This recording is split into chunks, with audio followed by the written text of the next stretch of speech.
Well, joining me now is Hananya Naftali, the digital aide to Israeli Prime Minister Benjamin Netanyahu. Welcome to Uncensored, Mr. Naftali. We were just talking to Mehdi Hassan Thank you there. for having me. He's concerned about something that's very much in your wheelhouse, about the influence, as he puts it, from David Ellison, who's now running Paramount, the appointment of Barry Weiss now to run CBS News, and the purchase of her free press business and so on. Do you understand that concern? Have you had any conversations with David Ellison, with Barry Weiss, that could allay those concerns?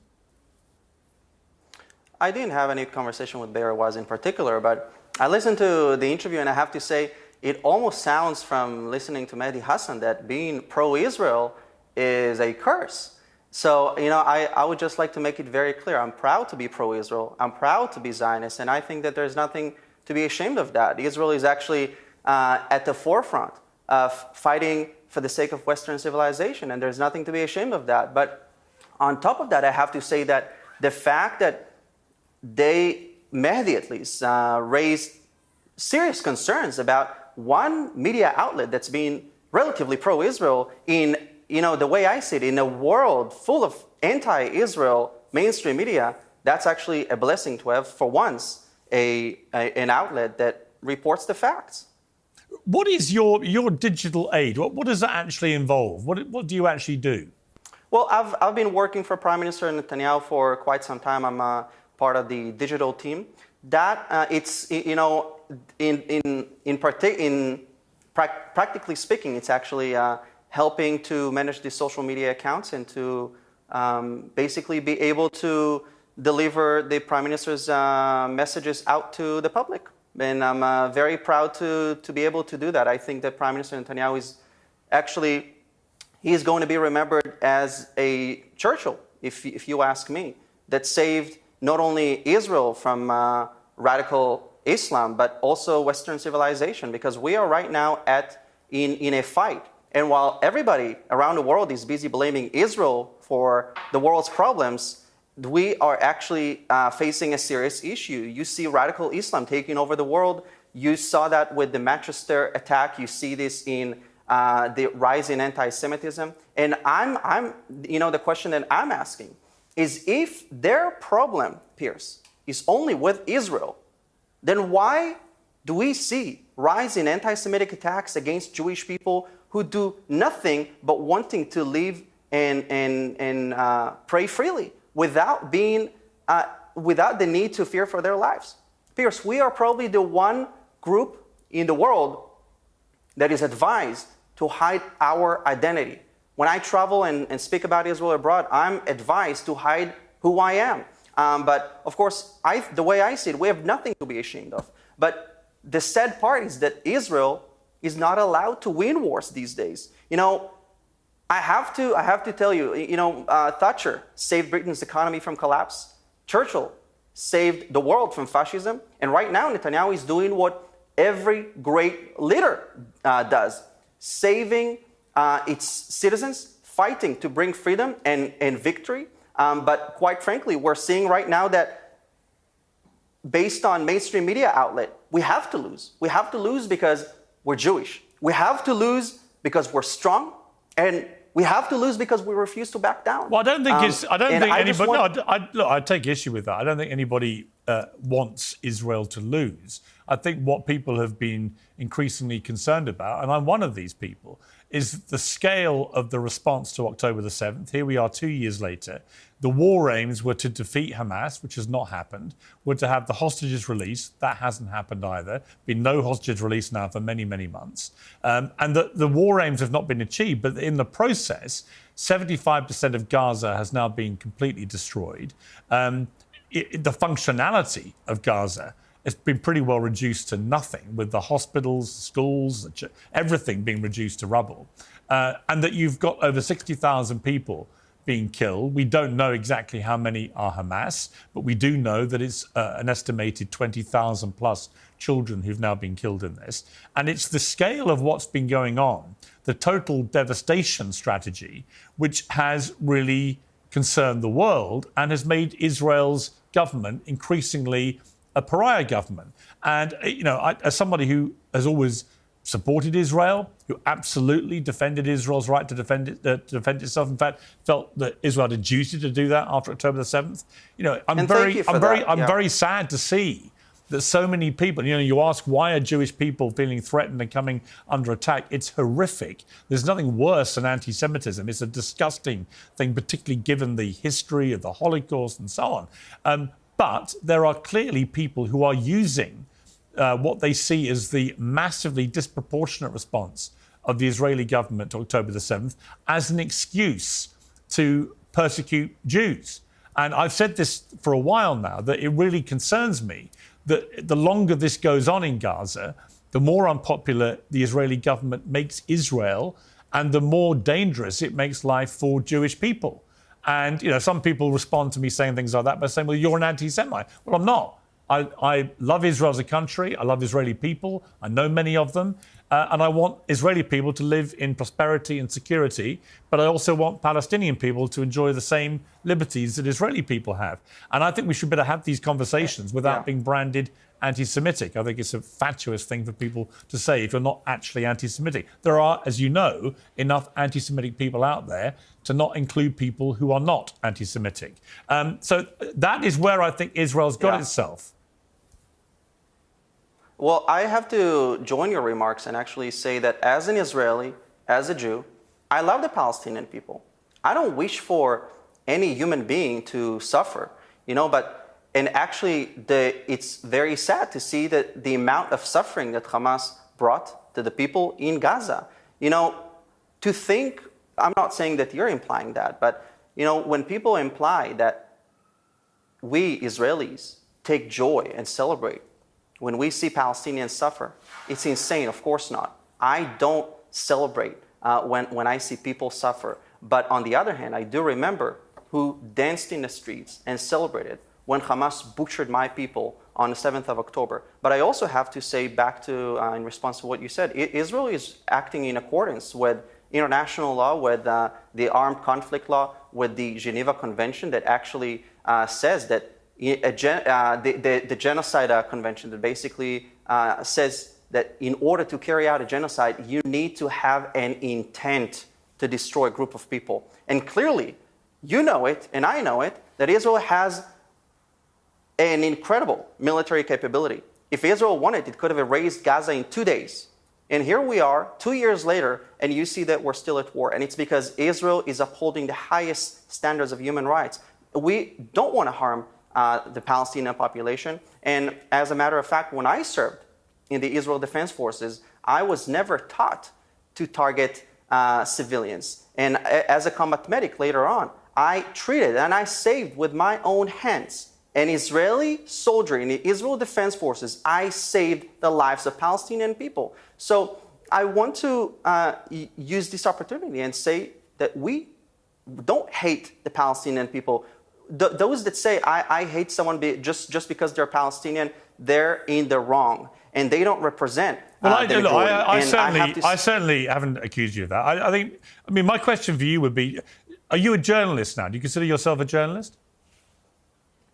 Well, I do Israel activism on social media, and I think that it's very important to have a conversation with the other side. But I have the reason I'm asking about journalism is a lot of Israeli guests come on and they say we are the most moral army in the world. Everything we do is incredibly ethical. There's nothing we're doing which could remotely constitute war crimes and so on. To which my response as a journalist is, if that is the case, why is there an ongoing ban against international journalists going into Gaza? Because every war correspondent I know is desperate to get in there to verify the Israeli claims, right? And if it turns out that everything the Israeli government has been saying about what it's been doing is true, then fine.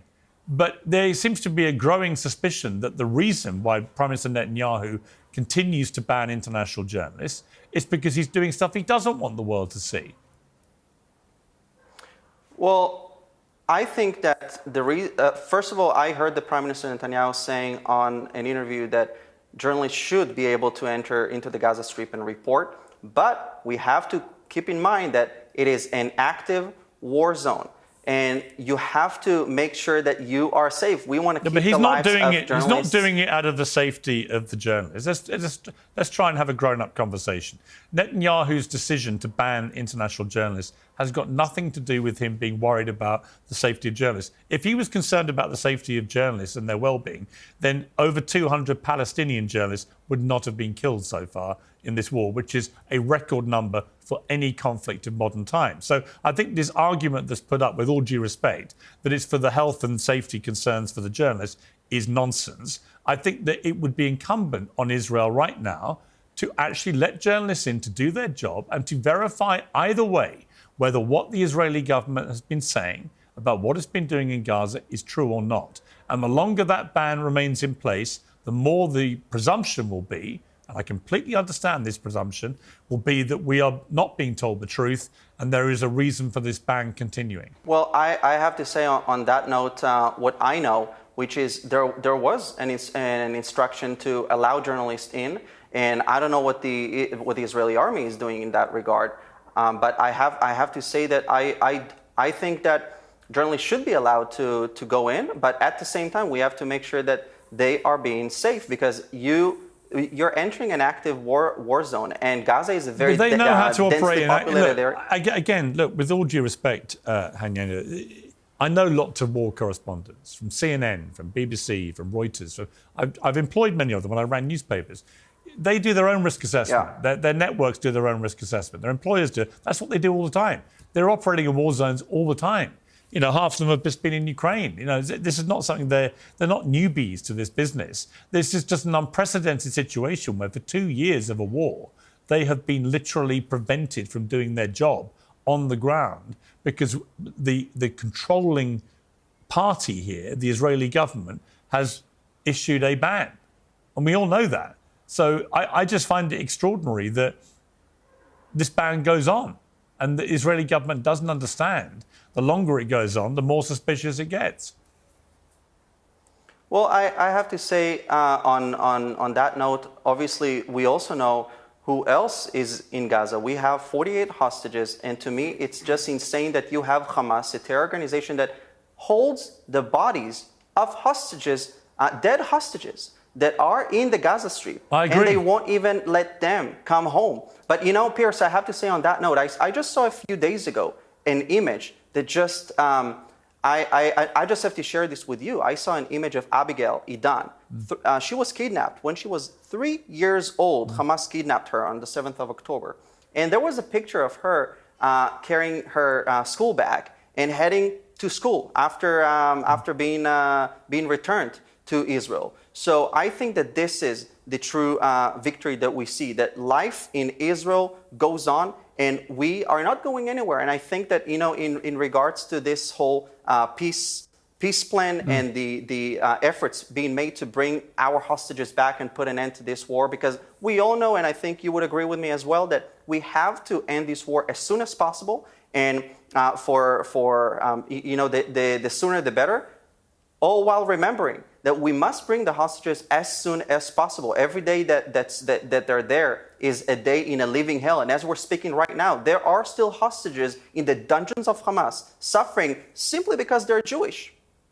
Yeah, listen, you won't get any disagreement from me about the hostages. It's a disgusting, ongoing war crime that these hostages are being kept by Hamas. Thank you for acknowledging that. Hamas, well, I've acknowledged it every day I've covered the story. Hamas are a despicable terrorist organisation. The snatching of hostages was disgusting. The murder of 1,200 people was disgusting. The wounding of nearly 7,000 more was disgusting. Everything about that attack 2 years ago was disgusting.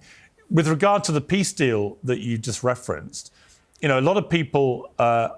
clearly a lot of momentum now trying to make this happen.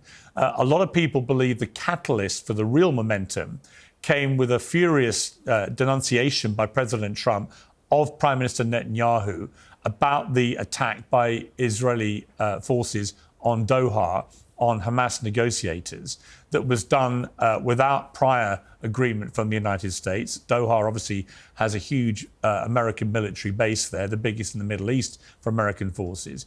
And the moment that happened, I was like, what the hell is Israel doing? Why on earth would it, attack in Doha, knowing how inflammatory that would be to the whole Middle East and to all the rulers of all the Middle East countries, as it has been. It would enrage President Trump, who's a close friend of the Emir of Qatar. I know that because I saw them together in Doha at the state dinner earlier this year. And I couldn't understand anything about this. None of it made sense. And we now understand that Prime Minister Netanyahu apologized to the Prime Minister of Qatar for what happened.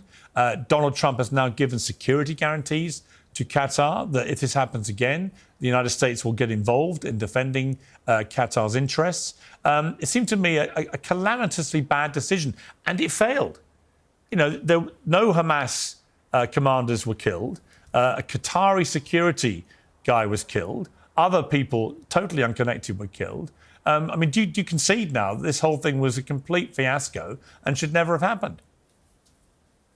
Do I need to remind our viewers on the 7th of October how we saw the leaders of Hamas that, by the way, enjoyed their lavish No, you don't need to remind anyone of that. I've just said it was everything that happened on October the 7th was disgusting. But how do you defend attacking in Doha a group of people who are literally sitting down to negotiate a peace plan?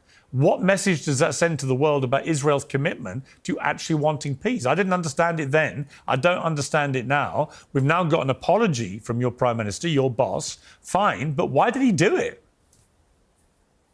Well, first of all, I have to say it's totally okay to have different opinions. But I have to say, in my opinion, Hamas cannot be trusted to have peace. It needs to be enforced on Hamas, because we all know very well what the Hamas charter says. They will never tolerate an Israeli state next to them. They don't want a state next to Israel. They don't want anything that has the word Israel or Jew in it. So their charter says it very clearly that they wish to destroy Israel and build an Islamist state on top of that. So quite frankly, we're not happy about those wishes, as you would as well, or any Briton that would hear something like that. If you had a neighbor that said, hey, I wish to kick you out of your home and actually kill everybody and build an Islamic state on top of that. So quite frankly, we're not going to let that happen. So Israel has every right to do what it has to do in order to safeguard our future. And look, some people are not gonna like what Israel is doing. That's okay. You know, I have to say that, and that's not directed to you, but the people that stayed silent when we were under attack, and you know, then later all of a sudden woke up when we are defending ourselves. So I advise them to keep and be silent when we do what is necessary to bring our hostages back. And trust me, the way I see it, Israel is doing everything in its power to bring the hostages back. And until now, Prime Minister Netanyahu was able to bring, if I'm not wrong, about 207 hostages back, living and dead. You know, we can't forget the Bibas family, for example, that were just brutally massacred and later returned home. So at the end of the day, we in Israel are dealing, the Middle East is a tough neighborhood. You make peace through strength, not through stupid concessions. We have tried that. In 2005, Israel withdrew completely from the Gaza Strip, hoping to get peace. Did we get peace in return? Of course not. We got rockets, we got all kinds of terror attacks, tunnels. I wish for the Palestinian people to finally have a leadership that cares about them more than their own pockets in the bank accounts, or about this sick ideology to destroy another nation. Because at the end of the day, we Israelis have offered the Palestinians peace multiple times. And I have to say, again, as an Israeli, I don't hate Palestinians. We can have disagreements, but at the end of the day, we need to acknowledge that Israel is a fact and it's here to stay. And at the same time, I say the Palestinians are also they're living, and I'm against kicking Palestinians from their homes. Okay, final question. I've interviewed Prime Minister Netanyahu 3 times before, including a few months before October the 7th. He's declined every single request we've made since, which has been, I think, pretty much every week for the last 2 years. Maybe you could put a good word in for us and see if the Prime Minister would come on Uncensored again and answer some tough questions. Because I think it's time that he and I had a chat. Well, it's not something that I heard about, but I would definitely love to forward your request to the team. But at the end of the day, I think that there are a lot of people that bash Israel constantly without really any evidence. So I think that it's really great to have an actual conversation and to be allowed to speak our minds as well and speak my mind. So thank you for that. Well, I appreciate you coming on Uncensored. Hananya Naftali, making your debut on the show. Thank you very much.